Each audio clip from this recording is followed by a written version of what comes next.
街头打仗，我可不可以去挠人？记住啊，北方人不能挠，南方人呢也要适量。首先我们来说啊，在这个小时候，我们看到两个人打仗，街头发生冲突，可能愿意抓头发，愿意去挠对方。那么在街头格斗的时候，以我们防身的角度来讲，你可以挠对方吗？我建议大家啊，尽量不要去挠。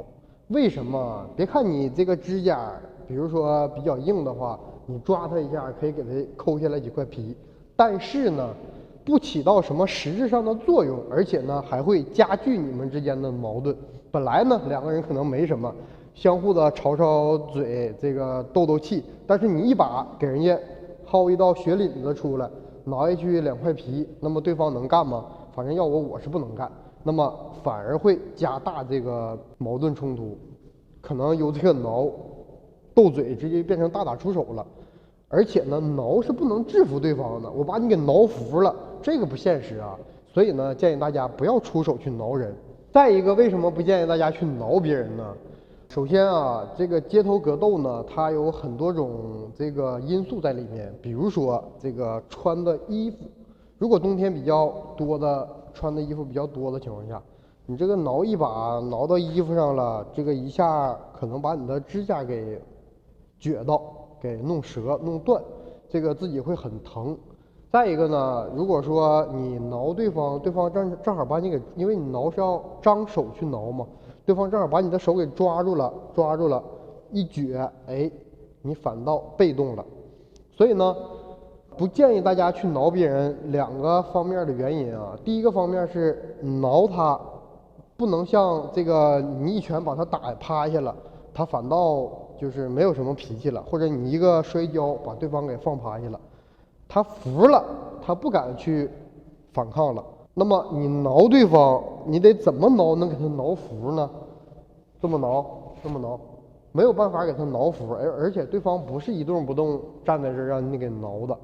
所以大家从这个不能把对方打服的这个角度来讲呢，你不要去挠对方啊，挠完之后反倒增加这个两个人的矛盾冲突。本来可能吵吵两句就走了，但是你挠完人家呢，对方更生气了，就算我挨打，我也要跟你打一仗，这个就失去这个挠没有什么意义所在了。再一个呢，如果说这个真的是其中一人报警了，警察来了，那么你什么伤也没受，你把对方给挠得不像样，那么肯定你的责任要大于对方。所以这个挠别人啊不起什么作用，而且啊容易把自己的这个指甲给弄伤。这个就是我说的第二个原因。从自身的角度来讲，你去挠他了，你自己有可能受伤。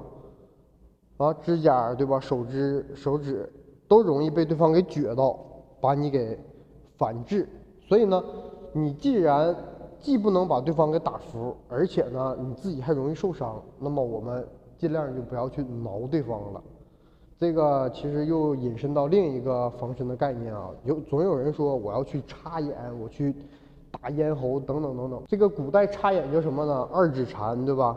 这个两个手指去戳其目啊，那么你知道这个去戳对方手指眼睛的这个手指它要有多大的强度吗？你插到人家这个眼睛上，对吧？人家只要稍微动一下，你的这个手就有可能会戳到了。所以这种招式啊，大家不要去想着去用，你手指是没有那个强度的，而且这个招式如果打上了，这个要么对方就残废了，要么你就手指可能骨折了，你达不到把对方给制服的一个作用，而且自己还容易受伤。所以呢，这样的这个防身技巧也好，或者是一招制敌也好，劝大家不要去用，没有什么实质意义。如果说在街头冲突之中，你想把对方给放趴下，起到一个震慑对方的作用，而且呢还不产生什么法律责任的话，就两点：第一就是把他擒拿到下面；第二呢就是直接就把他摔倒。摔倒之后，你不要再去重击啊，去踢他的头，只是一个震慑性的目的。过来了你就把他摔倒，过来了你就把他摔倒。哎，他一看这是惹不起，我得赶紧走。所以大家一定要记住，你去街头格斗，想要把对方核心控制住的话，那么要么你有足够的力量和技巧、反应能力去擒拿对方，要么呢，你就是把摔跤练好，他过来了，我就把他摔倒。这两个是起到核心作用的，把对方给控制下面的一个技巧。除了这两个呢，以我们中国国情来看，你只要还手了，就是打架斗殴的一个嫌疑。当然了，如果在生死危机的情况下，这个抢劫、拿刀威胁等等等等，什么打裆啊、打喉啊，我不去这样的还击，可能就威胁到我自身的一个安全了。那么这个时候你是可以用一些非常的手段的。但除了这些情况下呢，建议大家要么忍，要么跑，要么呢你就把擒拿和摔跤练好，不要跟他这个大打出手、王八拳、互殴等等等等，没有什么意义所在。